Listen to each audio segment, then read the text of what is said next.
Alrighty, you guys, what's up? We're here to talk Twisted-Wonderland's 7th episode.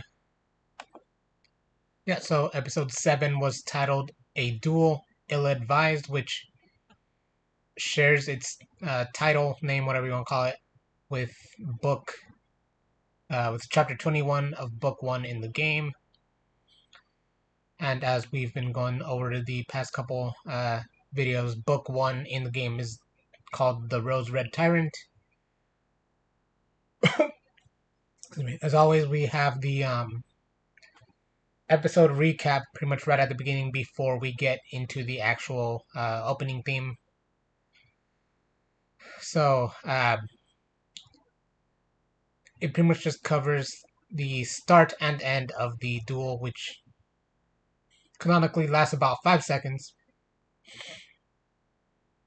and then it shows Riddle once again collaring Deuce and Ace.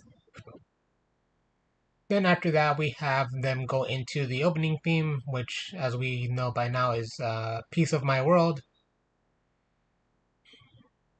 And then after the episode, we basically just go into the kind of exposition. They stay pretty much within the entirety of Heart. Well, not with pretty much. They stay within the Rose Garden and everything for heartslabyul, right? Pretty much right where they were with the unbirthday party and the House Warden duel. They pretty much stay there. They don't really do any change of scenery outside of flashbacks.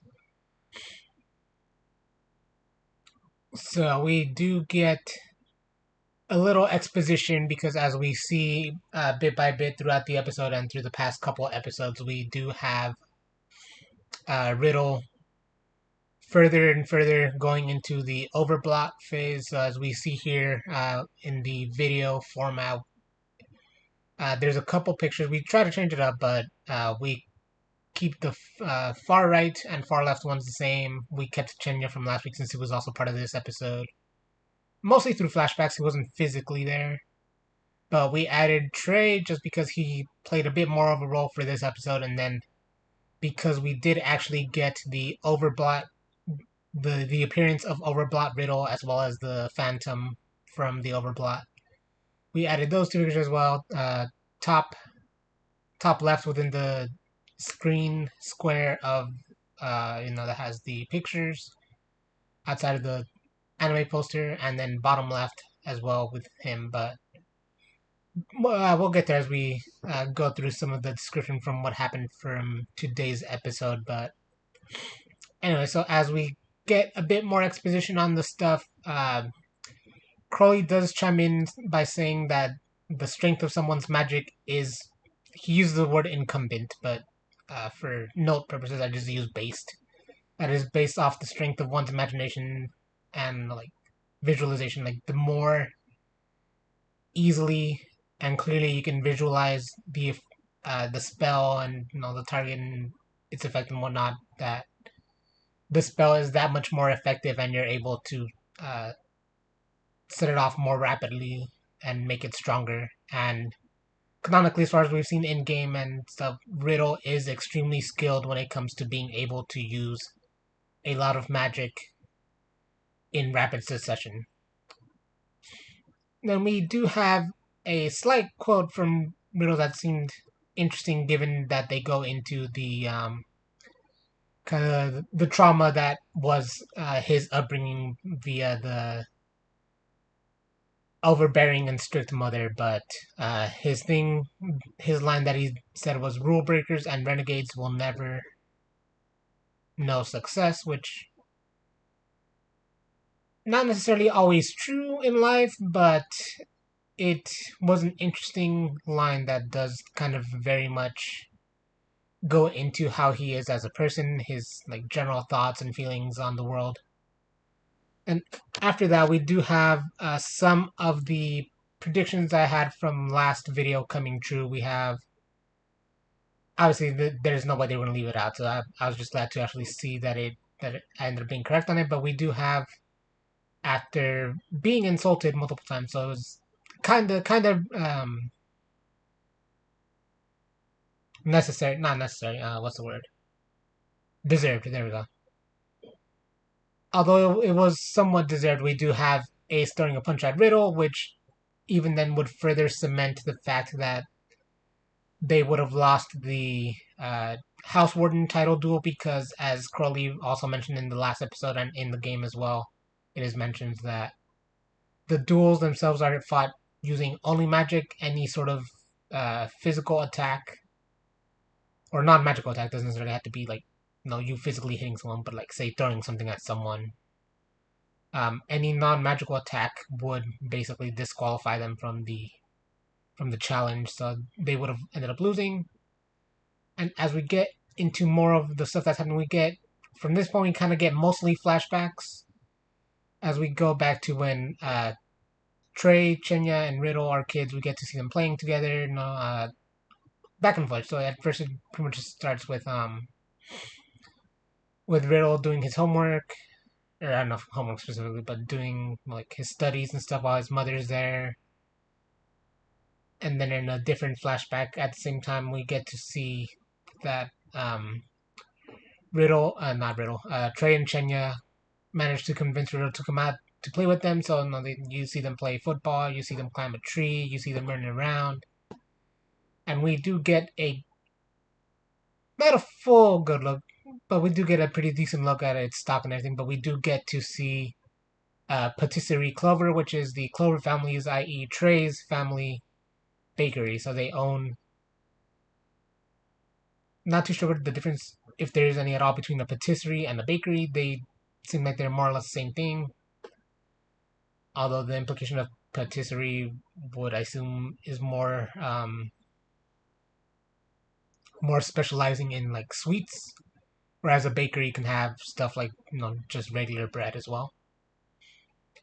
But anyway, from there we get to see uh, mm, uh, Riddle's cake as we get to see him during his 8th birthday in the flashback, and he wants to get a strawberry tart, and it immediately gets vetoed as his mom says that it has twice the amount of sugar, something. I forgot what her whole line was about the cakes or tart specifically.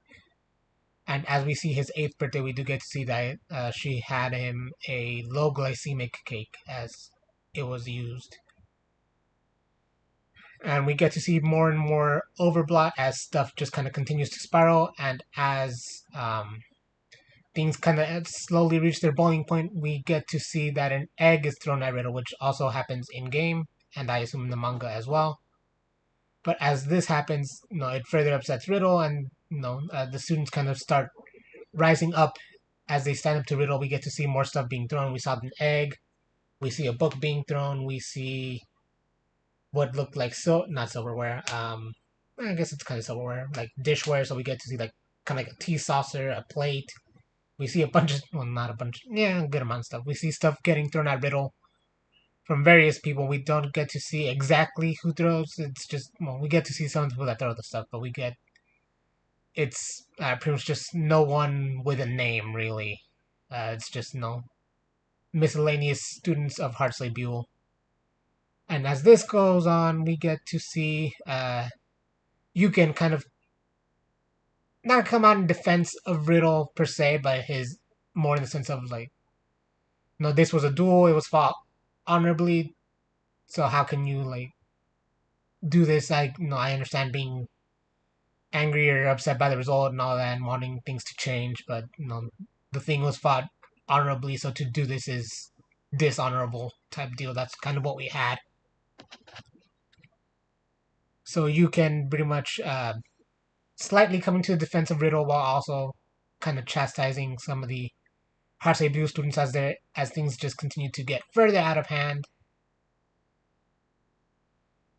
And as this is all happening, we see Riddle start using his unique spell on pretty much everyone around. So a bunch of miscellaneous students from heartslabyul start to get off where they're headed. So they all end up with the collar around their necks, even further cementing that kind of rift between Riddle and his. Subordinates is the proper word as well, as they are, as he is technically in charge of them, but his house dorm mates, whatever you want to call it, the other students of heartslabyul that are not Riddle. So as we see more of this happen, we do also see bit by bit more of that overblotting happening, and right as it's reaching its final point before the full transformation, we get to see blot kind of.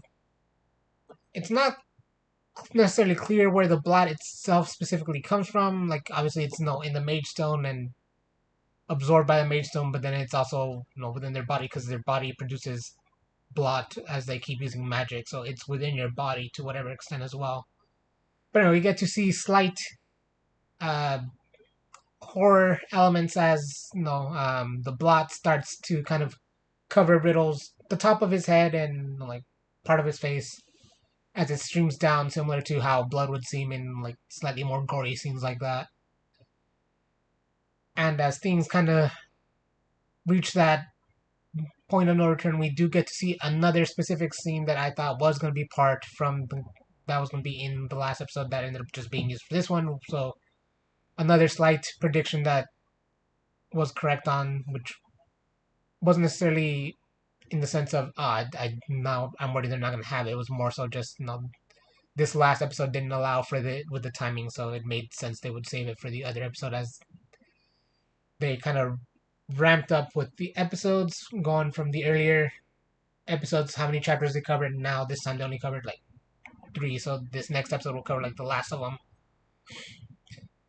But anyway, so as this was happening, we get Riddle using the rose bushes, taking them out of the ground with magic, and is essentially shooting them at Ace and the others in order to attack them. In response to this, Trey uses his signature spell, which as we know is called Paint the Roses, in order to protect Ace, which from what we've gotten on the exposition of their unique spells, Trey is able to override the attributes and characteristics, which is basically the same thing of objects, even magical, which is why he was able to override off with your head and make them.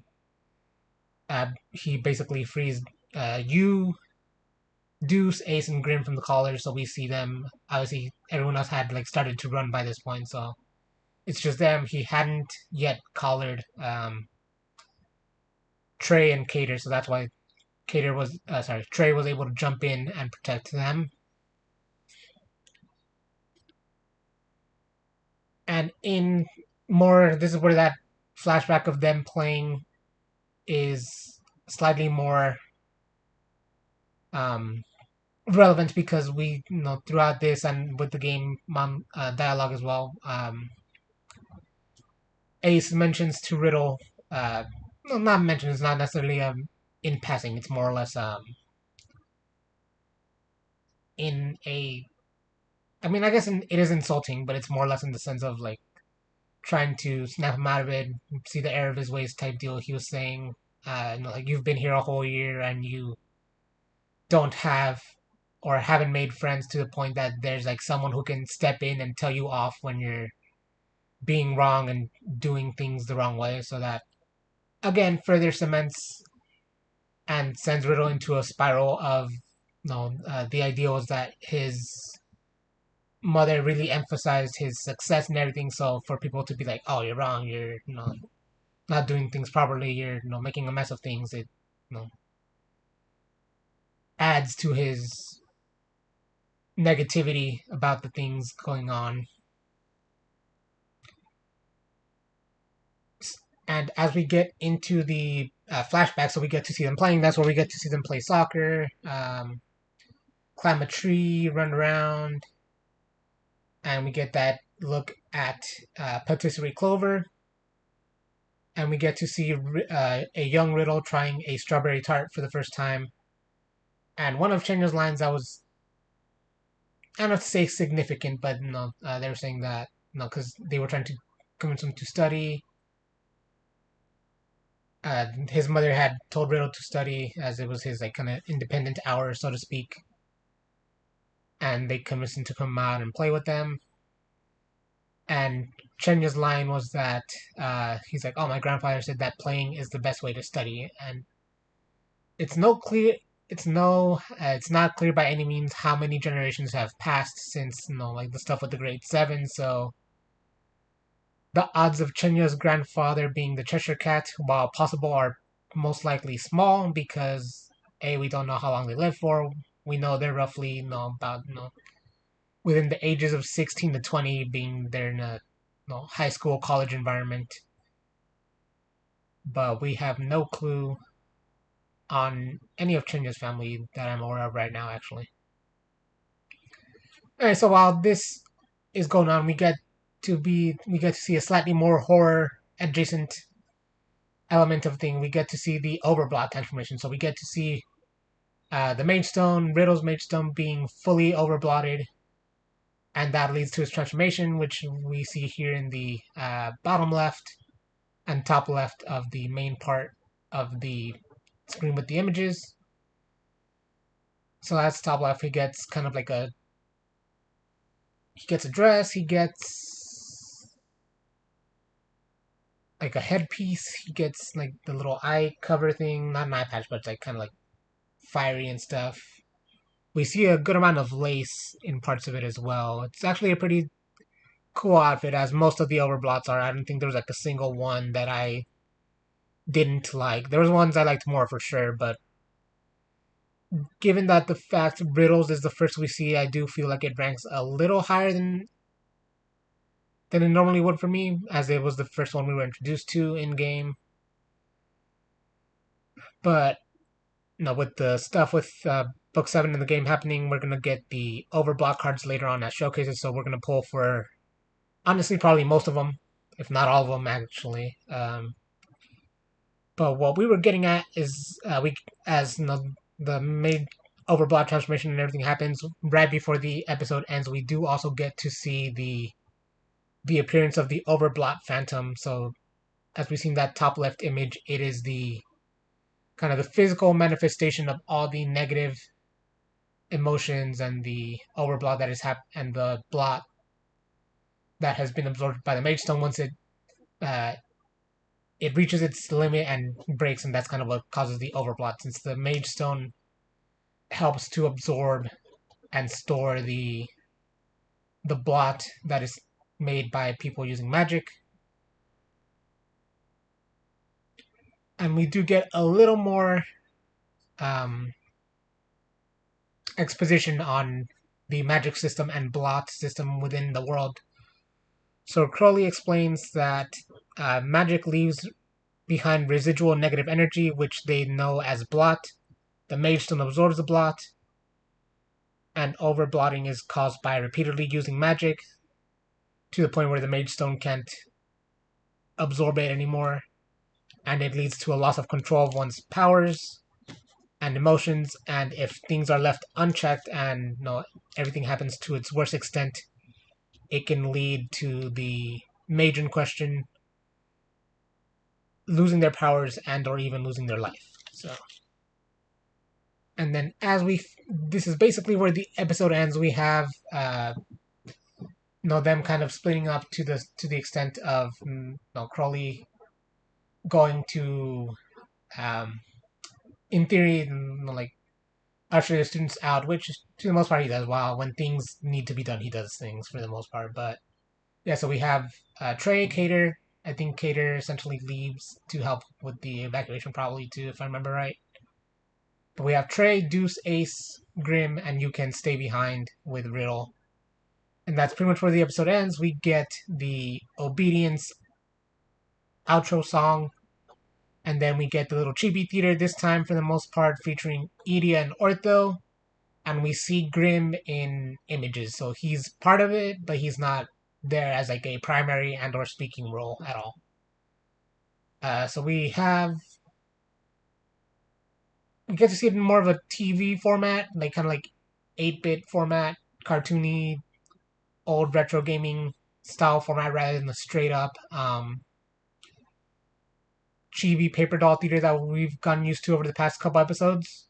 But it was fun to watch. So we get him saying that he basically wants to pet the cats and stuff, i.e., in this case specifically being Grim, which Ortho then tells him, no, remember, it's not really a cat. It was like a monster that, like, kind of went on a rampage during the ceremony.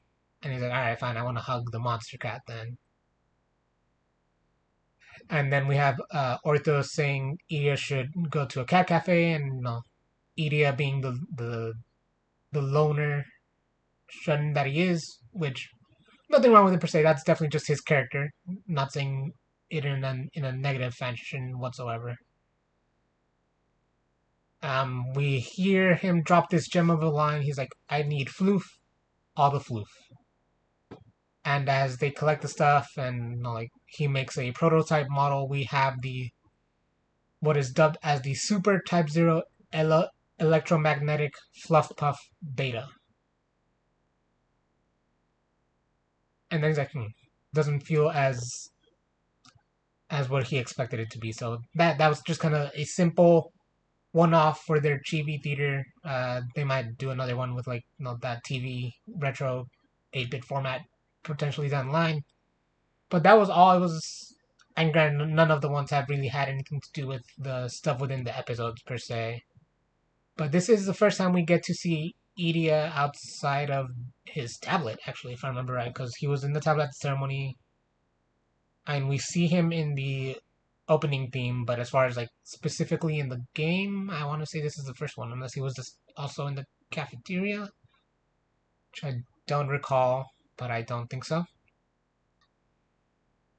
And as far as how the um, episode compares to the game, most everything was kind of maybe not an exact like one-to-one telling, but it stayed pretty consistent with what was happening. Obviously, there's like different dialogue choices and stuff like that for the game specifically, so things are done a slight difference, and then whatever differences you have to use to allow for localization in English and other countries. So wording, phrasing, stuff like that changes. But as far as the actual events that were portrayed in the game, it stayed overall pretty true to what was going on in those chapters of the game from memory, and then even playing them back prior to this video just to make sure we had proper notes.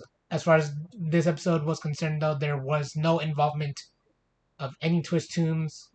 We got one kind of a battle chapter. It was more or less just the battle in the sense of like it recapped the duel, and in the next episode we'd have like the battle in this one as well, because the next chapter, as far as how they go in the game, is when you start to fight Riddle after he overblocks. And our other note, as far as the overblocks go, is that in pretty much all the cases, pretty much all the overblock outfits are incredible to look at. It's honestly some of the better outfits that the cards have. And the one final piece of note that we have here is that episode 7 of the anime covers, you could argue, chapter 21, because it covers the battle, and that's pretty much what that chapter is, the House Warden battle. So it pretty much covers chapters 21 through 23, whereas the last one kind of finish with chapter 21 and 20, depending on how you choose to consider it, because chapter 21 was the main House Warden battle, which is what happened in the last episode as well.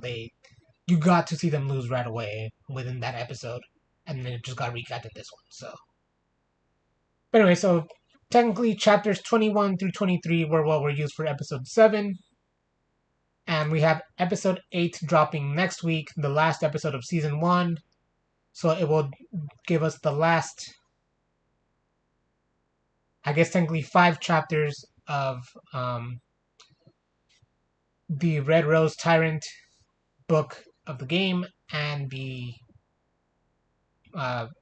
episode of episode of heartslabyul stuff that's going on for season 1, and could potentially just kind of give us in that little intro that we'll have for season 2 when that drops. I don't think there's been a release date just yet that I have seen anywhere on, so hopefully within the year. Not is this winter? Is this winter 2025 for the anime season? I believe so. Hopefully by next winter's anime block, but we'll see where when it drops. But anyway, that's going to be it for this one, you guys. As always, thank you so much for joining. Feel free to share and like the videos, subscribe to the channels, all that good shit truly helps out and is appreciated.